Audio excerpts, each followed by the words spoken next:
10 दिन में विश्व युद्ध। लगभग 42 महीने से रूस यूक्रेन जंग में पहली बार ऐसा लग रहा है कि अब रूस का सीधा युद्ध अमेरिका से होने जा रहा है।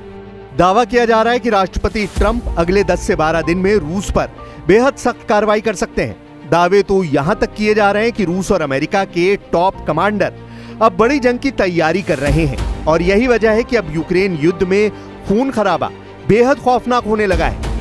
यूक्रेन की राजधानी कीव पर रूस ने पिछले 18 घंटों में बेहद भयानक और खूंखार हवाई हमले किए हैं। अकेले कीव में ही रूस ने 8 से ज्यादा यूक्रेनी नागरिकों को मार डाला है। वहीं दूसरी तरफ पूर्वी यूक्रेन में रूस ने बड़ी तेजी से अपनी सेना को कब्जा करने के आदेश दे दिए हैं। इधर यूक्रेन के राष्ट्रपति ज़ेलेंस्की ने साफ कह दिया है कि पुतिन किसी भी कीमत पर युद्ध नहीं रोकेंगे और हर हाल में यूक्रेन पर कब्जा करने में जुटे रहेंगे। पिछले 18 घंटों में पोलैंड समेत बाल्टिक देशों लातविया, एस्टोनिया और लिथुआनिया भी यूक्रेन पर भयानक हवाई हमलों को देखकर युद्ध की तैयारी में जुट गए हैं। ट्रंप जहां रूस को दुनिया से अलग थलग करने में जुटे हैं, तो वहीं दूसरी तरफ रूस के साथ चीन, ईरान, उत्तर कोरिया के साथ 2 और देश जुट गए हैं। तो अब ट्रंप की दादागिरी और धमकियों का जंग के मैदान में जवाब देने के लिए जुट गए हैं।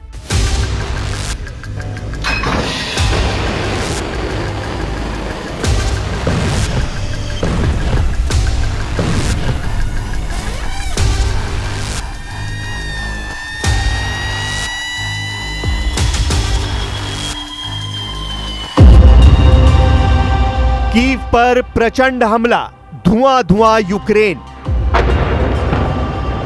पिछले 18 घंटों में यूक्रेन से आई रूसी हवाई हमलों की तस्वीरों को गौर से देखिए। रूस ने ड्रोन और मिसाइलों से इतने घातक हमले किए हैं कि पूरा यूक्रेन ही खंडर लगने लगा है। इस्कंदर मिसाइलें और शाही ड्रोन्स ने पूरे यूक्रेन को तबाह करके रख दिया है। अमेरिकी राष्ट्रपति डोनाल्ड ट्रंप की धमकी के बावजूद रूस यूक्रेन में तबाही मचाने से पीछे नहीं हट रहा है।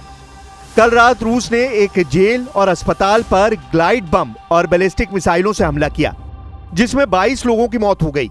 यूक्रेन के ज़ापोरिज़िया इलाके में एक जेल पर रूस ने ग्लाइड बमों से हमला किया, जिसमें 17 कैदियों की मौत हो गई। उसके बाद रूस ने कीव पर हमला किया, जिसमें इस्कंदर मिसाइल और शाही ड्रोन का इस्तेमाल किया गया, जिसमें 8 से ज्यादा यूक्रेनी नागरिक मारे गए। अधिकारियों ने बताया कि मध्य यूक्रेन के नीपर क्षेत्र में रूसी मिसाइलों ने एक 3 मंजिला इमारत को आंशिक रूप से नुकसान पहुंचाया। यूक्रेन के राष्ट्रपति व्लादिमीर ज़ेलेंस्की ने कहा कि रूस ने 73 शहरों, गांवों और कस्बों पर हमले किए, जिसमें 22 लोगों की जान गई है। 28 जुलाई 2025 को अमेरिकी राष्ट्रपति डोनाल्ड ट्रंप ने कहा था कि रूस की 50 दिनों की समय सीमा खत्म हो रही है। अगले 10 से 12 दिनों में व्लादिमीर पुतिन को युद्ध विराम करना होगा। स्कॉटलैंड दौरे के वक्त डोनाल्ड ट्रंप ने कहा था कि वो व्लादिमीर पुतिन की ओर से बहुत निराश हैं। Наша Харківщина. Теж російські удари, теж втрати. Донеччина – щодня удари. Росія абсолютно не звертає уваги на всіх у світі, хто прагне закінчити цю війну. Тільки вчора була дуже потрібна заява президента Сполучених Штатів Америки Трампа. Багато підтримки у світі, але все одно обстріли та навіть показові вбивства росіянами наших людей продовжуються. 10 दिन में विश्व युद्ध, अब फंस गए ट्रंप। जानकारों के मुताबिक राष्ट्रपति ट्रंप ने जिस तरह से रूस को 10-12 दिन का अल्टीमेटम दिया है, उसे रूस यूक्रेन युद्ध में बहुत बड़ा खतरा बताया जा रहा है। जानकारों के मुताबिक ट्रंप ने 10 से 12 दिन का अल्टीमेटम देकर पूरी दुनिया के सामने अब आर पार जंग की बिसात बिछा दी है। अगर अगले 10 से 12 दिन में ट्रंप पुतिन को काबू नहीं कर पाए और यूक्रेन पर हमले नहीं रोक पाए, तो यकीन मानिए अमेरिका और ट्रंप की साख को जबरदस्त बट्टा लग जाएगा। रूस के पूर्व राष्ट्रपति मेदवेदेव ने ट्रंप को 2 टूक बात कही थी। रूस ना तो इजराइल है और ना ही ईरान। हर नया अल्टीमेटम एक और बड़ा खतरा है और यह खतरा सिर्फ रूस यूक्रेन के बीच नहीं, बल्कि खुद अमेरिका के लिए होगा। आखिर में मेदवेदेव ने तंज कसते हुए कहा, स्लीपी जो यानी बाइडेन वाली राह पर मत चलो ट्रंप। यह बयान ऐसे समय में आया है जब कुछ दिन पहले रूस के पूर्व राष्ट्रपति दिमित्री मेदवेदेव ने ट्रंप को अल्टीमेट गेम की आलोचना की थी और कहा था कि इससे युद्ध हो सकता है। मेदवेदेव के इस बयान पर डोनाल्ड ट्रंप भड़क उठे थे। उन्होंने सोशल मीडिया प्लेटफॉर्म ट्रुथ पर रूस के खिलाफ अपनी नाराजगी जाहिर की है। ट्रंप ने ट्रुथ पर पोस्ट किया कि मुझे फर्क नहीं पड़ता कि भारत रूस के साथ क्या करता है, अगर चाहे तो अपनी मरी हुई इकोनॉमी को साथ लेकर डूब जाएं, मुझे कोई परवाह नहीं। हमने भारत के साथ वैसे भी बहुत कम कारोबार किया है, उनके टैरिफ दुनिया में सबसे ऊंचे हैं। आगे रूस से व्यापार की बात करते हुए ट्रंप ने लिखा, रूस और अमेरिका के बीच वैसे भी कोई खास कारोबार नहीं होता और आगे भी ऐसा ही रहना चाहिए। मेदवेदेव को, जो खुद को अब भी राष्ट्रपति समझते हैं, को कोई समझा दे कि वो जरा अपनी जबान संभाले, वो बहुत खतरनाक जमीन पर कदम रख रहे हैं। रूस के पूर्व राष्ट्रपति मेदवेदेव ने यहां तक कह दिया कि अगर ट्रंप रूस की इकोनॉमी को मरा हुआ कह रहे हैं तो याद रखें कि रूस के पास डेड हैंड सिस्टम है, जो अगर एक्टिव हो गया तो कई देश मारे जाएंगे।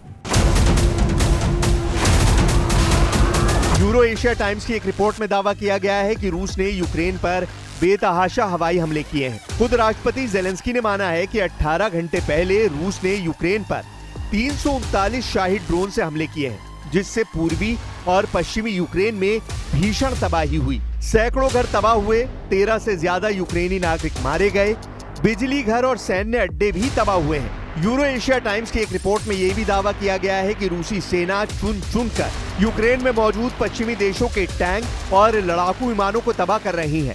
दावा तो यहां तक किया गया है कि अमेरिका के F-16 का कब्रिस्तान यूक्रेन में बनाने के लिए रूसी सेना ने एड़ी चोटी का जोर लगाना शुरू कर दिया है। जुलाई से रूस ने यूक्रेन पर 2500 ड्रोन और मिसाइलें दागी थी, जिसकी वजह से यूक्रेन का एयर डिफेंस सिस्टम फेल हो गया था।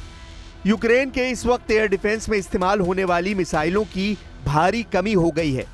यही वजह है कि अब राष्ट्रपति ट्रंप ये कहने पर मजबूर हुए हैं कि यूक्रेन में रूस के खूनी हमलों को अब बर्दाश्त नहीं किया जा सकता और हम मिलकर रूस को सबक सिखाएंगे।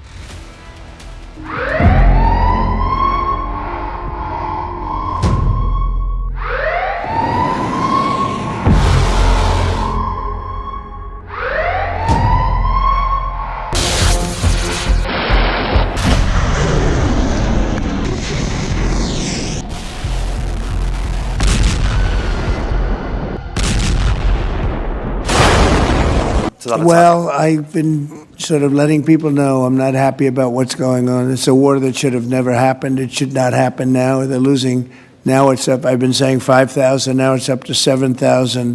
Think of it, 7,000 people a week on both sides. 7,000 people, young, mostly military people, young souls are dead.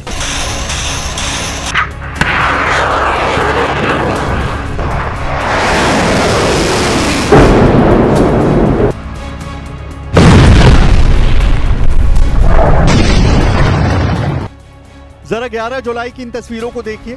अमेरिकी विदेश मंत्री मार्को रूबियो रूस के विदेश मंत्री सरगेई लैवरोव के पास आते हैं और फिर उनसे कुछ कहते हैं। स्थानीय मीडिया से जुड़ी रिपोर्ट्स में दावा किया गया है कि अमेरिका के विदेश मंत्री मार्को रूबियो ने सरगेई लैवरोव से जंग और तेज ना करने को कहा है, जबकि लैवरोव ने उनसे कहा कि जब तक रूस का स्पेशल मिलिट्री ऑपरेशन यूक्रेन में पूरा नहीं हो जाता है, तब तक रूस हमले नहीं रोकेगा।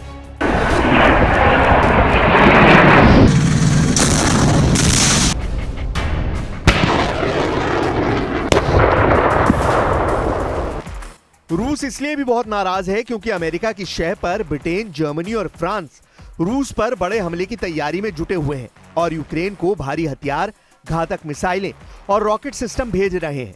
खुद फ्रांस ने भी माना है कि रूस इस वक्त फ्रांस को दुश्मन नंबर 1 मानने लगा है। हम आपको बता दें कि फ्रांस के राष्ट्रपति मैक्रों कह चुके हैं कि हम यूक्रेन को जंग नहीं हारने देंगे, चाहे इसके लिए पूरे यूरोप को ही रूस से जंग क्यों ना करनी पड़े।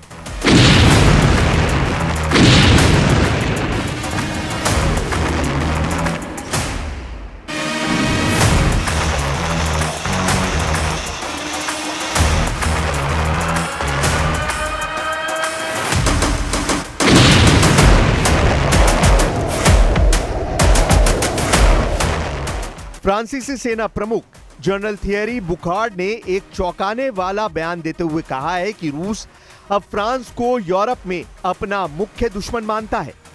यह बयान पेरिस में एक टॉप प्रेस कॉन्फ्रेंस में दिया गया था। जनरल बुखार्ड का यह बयान उस वक्त आया है जब एलिसी पैलेस ने दुनिया भर में बढ़ते अंतर्राष्ट्रीय खतरों की चेतावनी दी है।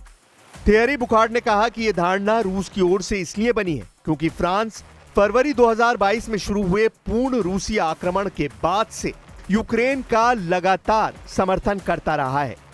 उन्होंने जोर देकर कहा कि ये पुतिन थे जिन्होंने ये बात कही। हालांकि फिलहाल फ्रांस की जमीन पर रूसी सैन्य हमले का कोई सीधा खतरा नहीं है, लेकिन जनरल बुखार्ड ने चेतावनी दी है कि पुतिन के पास हाइब्रिड युद्ध छेड़ने के कई विकल्प हैं।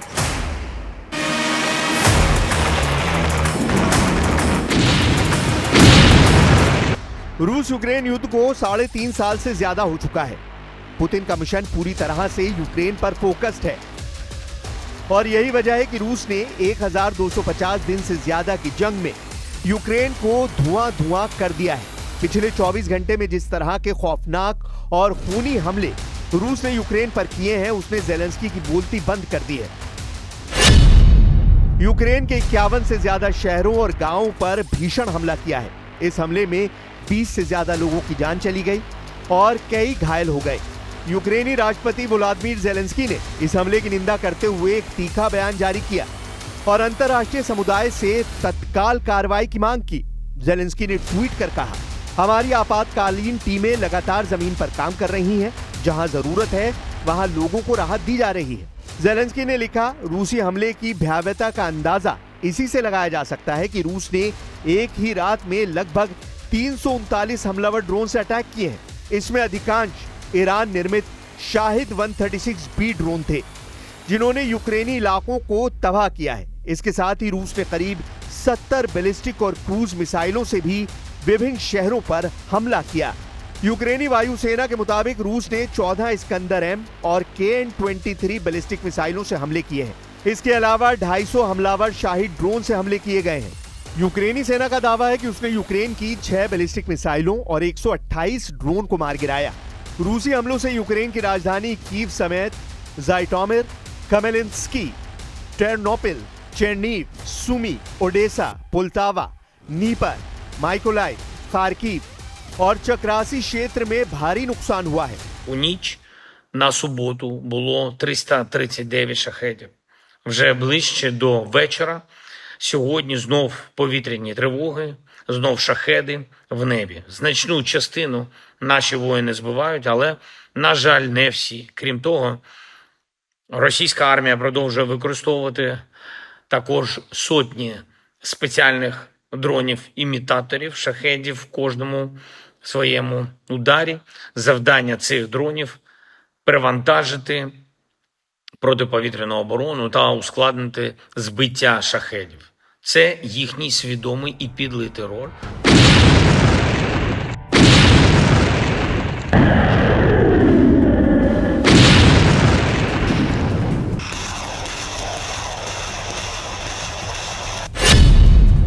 अब आधे नहीं, पूरे यूक्रेन पर कब्जा। यूएन के मुताबिक 3.5 साल से ज्यादा की जंग में 30 लाख यूक्रेनी अपने ही देश में दूसरे ठिकानों पर जा चुके हैं, जबकि 60 लाख से ज्यादा यूक्रेनी विदेशों में शरण लिए हुए हैं। इधर पुतिन ने अमेरिका और यूक्रेन को साफ कह दिया है कि अगर सीज फायर चाहते हो तो यूक्रेन के कम से कम 5 प्रांत रूस के हवाले कर दो। हम आपको बता दें, रूस ने इन इलाकों पर हमले तेज कर दिए हैं जिन पर वो कब्जा करना चाहता है। अब आप ये जान लीजिए कि पुतिन सीज फायर किन शर्तों पर करना चाहते हैं। रूसी सूत्रों के मुताबिक रूस ने यूक्रेन से 5 प्रांत देने को कहा है। रूस जिन 5 जगहों से यूक्रेन की आर्मी को हटाने पर तुला है वो है डोनेस्क, खेरसोन, खार्किव, ज़ापोरिजिया और लुहांस्क। डोनेस्क एरिया में रशियन बोलने वालों का प्रतिशत ज्यादा है जो खुद को रूस के करीब मानते हैं। आखिरी सेंसस के मुताबिक डोनेस्क की लगभग 75% जनसंख्या रूसी बोलती है। वो कल्चरली भी रूस से जुड़े हुए हैं। इसके अलावा साल 2024 में क्राइमिया के रूस में विलय के बाद यहाँ के लोग खुलकर मॉस्को के सपोर्ट में आने लगे। यूक्रेनी सेना और रूसी सपोर्टर्स के बीच भारी जंग भी हो चुकी है।